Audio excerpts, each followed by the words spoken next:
الرحمن الرحیم الحمد للہ نحمده ونستعینه ونستغفره ونعوذ باللہ من شرور انفسنا ومن سیئات اعمالنا من يهده الله فلا مضل له ومن يضلله فلا هادي له ونشهد أن لا إله إلا الله وحده لا شريك له ونشهد أن سيدنا محمدا عبده ورسوله صلى الله عليه وعلى آله وأصحابه وأزواجه وأهل بيته وبارك وسلم تسليما كثيرا كثيرا أما بعد قال الله تبارك وتعالى في القرآن المجيد والفرقان الحميد بسم الله الرحمن الرحيم وأطيعوا الله ورسوله ولا تنازعوا فتفشلوا وتذهب ريحكم واصبروا إن الله مع الصابرين وقال تعالى يا أيها الذين آمنوا اجتنبوا كثيرا من الظن إن بعض الظن إثم ولا تجسسوا ولا يغتب بعضكم بعضا أيحب أحدكم أن يأكل لحم أخيه ميتا فكرهتموه صدق اللہ العلی العظیم۔ میرے محترم عزیزوں، دوستوں، بزرگوں، ہندوستان کے مسلمان اس وقت سخت آزمائش کی دور سے گزر رہے ہیں۔ یہ آزمائشیں ہمارے لیے اور تمام ہندوستان کے مسلمانوں کے لیے ہیں۔ نہ صرف یہ آزمائش ہماری عزت و آبرو کی، ایمان و اعمال کی، بلکہ ہمارے مکاتب، ہماری مدارس، ہماری مساجد، ہمارے دینی اساس، ہمارے جو قیمتی اثاثے ہیں ان تک کی آزمائشیں ہیں جس میں ہم اور آپ مبتلا ہیں، اور غیر مسلمانوں کے خلاف سازشیں کر رہے ہیں، اور بعض علاقوں میں مسلمانوں کے حالات ایسے ہیں جس کو قرآنی زبان میں یوں کہا جائے کہ حتی اذا ضاقت علیہم الارض بما رحبت، کہ زمین باوجود وسعت کے، زمین باوجود کشادگی کے ان پر تنگ ہو چکی ہے۔ ان حالات کا محرک کیا بنے، ان حالات کے اسباب کیا بنے، اور ان سے ہم کس طرح نکل سکتے ہیں؟ میں عزیز و دوستو، قرآن و حدیث کے اندر ہر چیز کی رہبری موجود ہے۔ قرآن و حدیث کے اندر ہر قسم کے حالات کا حل موجود ہے۔ آپ علیہ السلام نے احادیث کے اندر 1400 سال پہلے آپ علیہ السلام نے ہمارے اس مرض کی تشخیص فرما دی تھی، اور آپ علیہ السلام نے نہ صرف مرض کی تشخیص فرمائی بلکہ آپ نے اس کا علاج آپ نے بتا دیا۔ ایک حدیث کے اندر آپ علیہ السلام نے دور حاضر میں جو آج مسلمانوں کے حالات ہیں اس کی بہترین تصویر کشی کی، اور فرمایا کہ ان حالات کے محرکات اور اسباب کیا بنیں گے اور اس کا نکلنے کا حل کیا ہے۔ چنانچہ حضرت ثوبان رضی اللہ عنہ راوی ہیں، روایت کرتے ہیں کہ حضور اکرم صلی اللہ علیہ وسلم نے ارشاد فرمایا کہ آخر زمانے میں ایک وقت ایسا آئے گا کہ آپ نے فرمایا کہ تم پر ساری قومیں ٹوٹ پڑیں گی جیسے پیالے کے اوپر کھانے والے ٹوٹ پڑتے ہیں۔ کسی نے عرض کیا اللہ کے رسول، کیا اس وقت ہم تعداد میں کم ہوں گے، ہماری تعداد کم ہوگی؟ آپ علیہ السلام نے ارشاد فرمایا کہ تم تعداد میں کم نہیں ہوگے بلکہ تم تعداد میں بہت ہوگے، لیکن سمندر کے جھاگ کی طرح بے وزن اور بے وقعت ہو۔ اللہ تعالیٰ تمہارے دشمنوں کے دلوں سے تمہارا رعب، تمہارا دبدبہ اور تمہارا ڈر نکال دے گا، اور تمہارے دلوں کے اندر فرمایا کہ تمہارے دلوں کے اندر خوف پیدا کر۔ اور فرمایا تمہارے دلوں کے اندر وہن پیدا کر دے گا۔ کسی نے عرض کیا وہن کیا چیز ہے؟ آپ نے فرمایا حب الدنیا و کراہیت الموت، دنیا کی محبت اور موت کی ناپسندی۔ دنیا کی محبت، دنیا کی حرص، دنیا کی لالچ، دنیا کو حاصل کرنا، فرمایا یہ تمہاری بدحالی کا سب سے بڑا اور سب سے بنیادی یہ سبب ہو۔ آج ہم غور کر لیں کہ آج دنیا کی محبت کے خاطر، دنیا طلبی کے خاطر، دنیا کی حصول کے خاطر آج مسلمان کیا کچھ نہیں کر رہا۔ اگر ہم حالات کا جائزہ لیں اور غور کریں تو ہمیں معلوم ہوگا کہ مسلمانوں کی بے دینی کا بنیادی سبب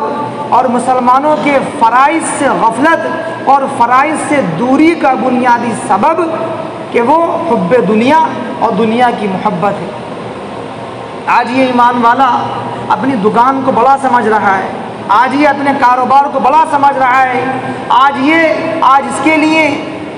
نماز سے محرومی اس کے لیے آج عام بات ہے، آج اس کے لیے اپنی دکان کا معمولی نقصان برداشت کرنا آج اس کو گوارا نہیں، لیکن 5 وقت کی نماز کی محرومی اس کو برداشت، پھر کہاں سے رزق کے اندر برکتیں پیدا ہوں۔ فرمایا حب الدنیا، دنیا کی محبت، دنیا کی حرص، دنیا کمانے کی لالچ، یہ ان مسلمانوں کی بدحالی کے بنیادی سبب ہو۔ آج ہمارا حال یہ ہے کہ آج مردوں کے ساتھ آج ایک آدمی 2 کام کر رہا ہے، 2 جابیں کر رہا ہے، پھر بھی گھر کے خرچے چل نہیں پا رہے۔ مردوں کے ساتھ میں عورتوں کو بھی کام پہ لگا رکھا ہے، عورتیں بھی نوکریاں کر رہی ہیں، عورتیں بھی جاب کر رہی ہیں۔ اگر پردے کے اہتمام کے ساتھ اگر عورت کوئی کام کرے گھر کے اندر تو وہ جائز اور غلط نہیں ہے، لیکن دنیا کی محبت کے خاطر اور اپنی جائیداد کو، اپنے مال کو بڑھانے کے خاطر اور اپنے پاس دنیا سمیٹنے کے خاطر آج ایمان والا کیا کچھ ذکر ہے۔ میں سے جو دوستوں اپنے خرچوں کو محدود کریں، اپنے آپ کم تنخواہوں کے اندر، کم پیسے کے اندر اللہ جو ہے وہ گزارا کرتے، تقوی اختیار کریں اپنی زندگی کے اندر، اللہ کا ڈر، اللہ کی خشیت بٹھائیں۔ اللہ تعالیٰ فرمائے کہ جو تقوی اختیار کرتا ہے تو اللہ تعالیٰ اس کے لیے راستے نکالتا ہے، وَيَرْزُقْهُ مِنْ حَيْثُ لَا يَحْتَسِبُ، اور اللہ تعالیٰ ایسی جگہ سے رزق عطا کرتا ہے کہ بندے کو وہم اور گمان بھی نہیں۔ آج آدمی ڈبل کام کر رہا ہے، ڈبل جاب کر رہا ہے، 2 نوکریاں کر رہا ہے، صبح الگ کر رہا ہے، شام کو الگ کر رہا ہے، گھر کی خواتین الگ کر رہی ہیں، بیٹی الگ کر رہی ہے، بہو الگ کر رہی ہے، گھر کے سب لوگ کام پر اور کمانے پہ لگے ہیں، اور دین کے نام پر اور دین کی بنیاد پر ہماری محنت صفر ہے۔ ہمارے گھروں کے حالات کیا ہیں؟ ہمارے گھروں میں بے دینی کا عالم۔ نظریو دوستو، یہ سب فرمایا حب الدنیا، دنیا کی محبت کی وجہ سے یہ آدمی اعمال کر، وکراہیت الموت، اور دوسری چیز آپ نے فرمائی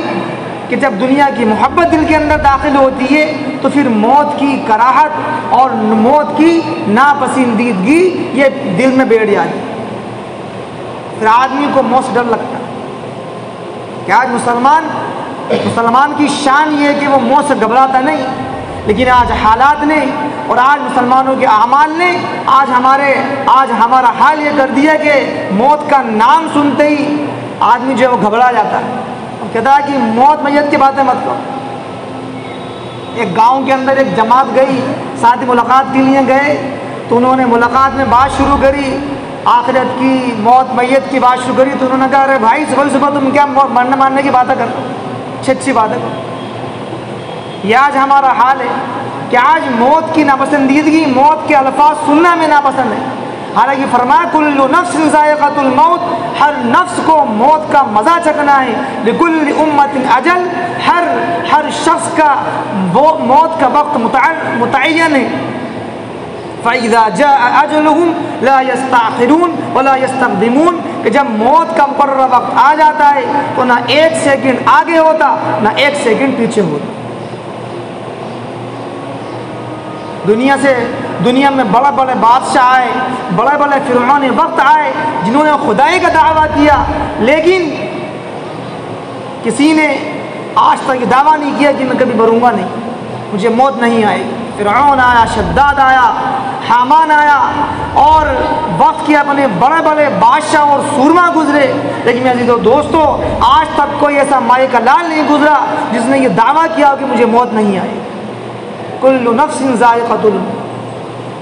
ہر نفس کو، ہر شے کو موت کا مزہ چکھنا ہے۔ قوم عاد، قوم سمود کتنے بڑے ڈیل ڈول والی قوم تھی، کتنی طاقت، کتنی حشمت، اور کتنی ان کے پاس زوراور، ان کے پاس طاقتیں تھیں کہ اپنے ہاتھوں سے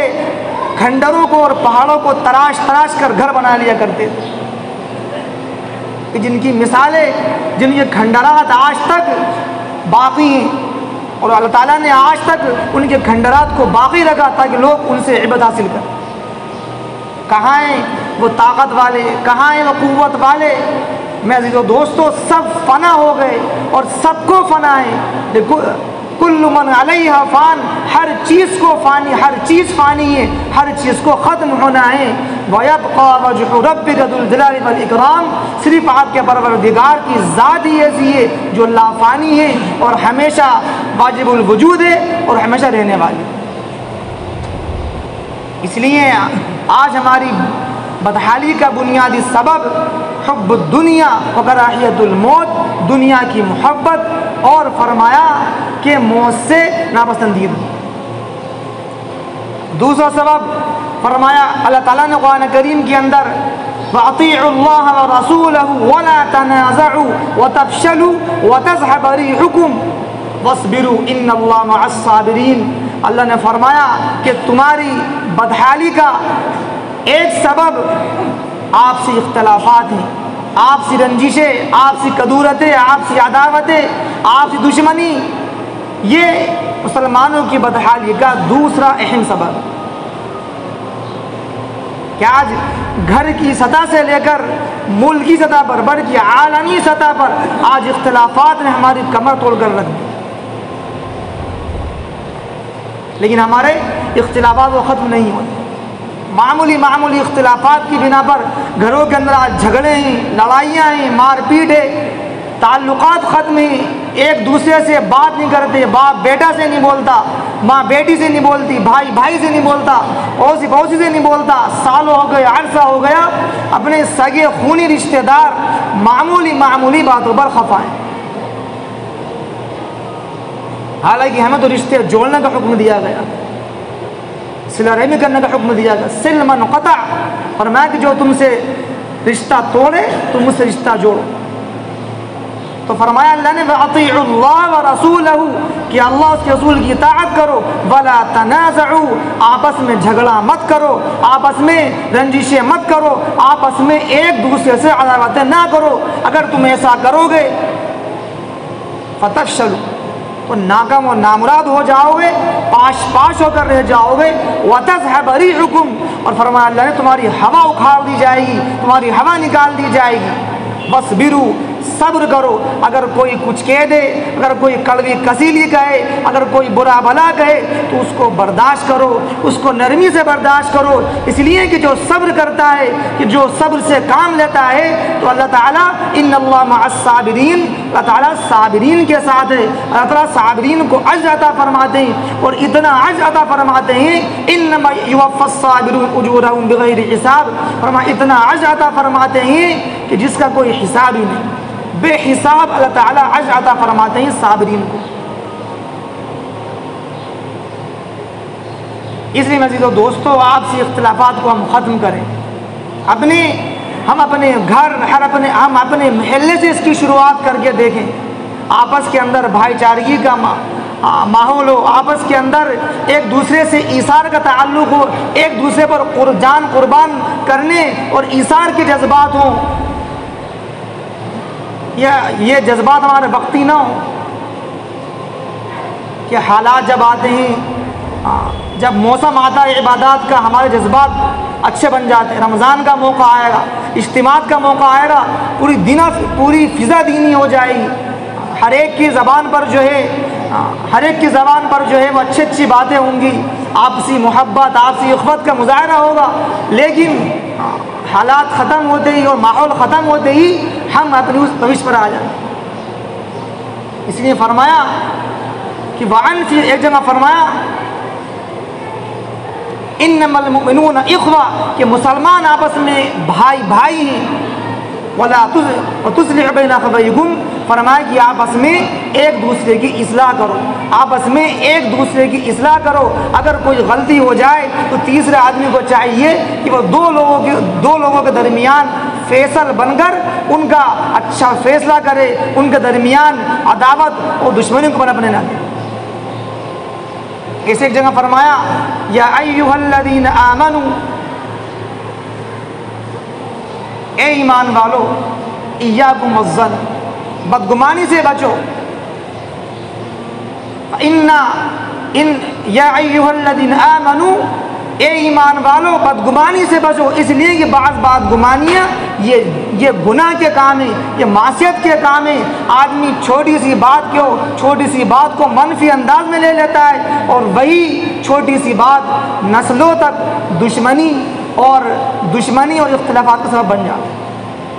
وَلَا تَجَسَّسُوا وَلَا يَغْتَبْ بَعْضُكُمْ بَعْضًا، اور فرمایا کہ ایک دوسرے کی ٹومیں مت لگو، ایک دوسرے کے پیچھے مت لگو، وہ کیا کر رہا ہے، وہ کیا کر رہی ہے، اس نے کیا کر دیا، میرے خلاف کون کیا باتیں کرتا ہے، میرے خلاف کون کس قسم کے منصوبے بناتا ہے۔ فرمایا کہ ایک دوسرے کی ٹومیں مت لگو،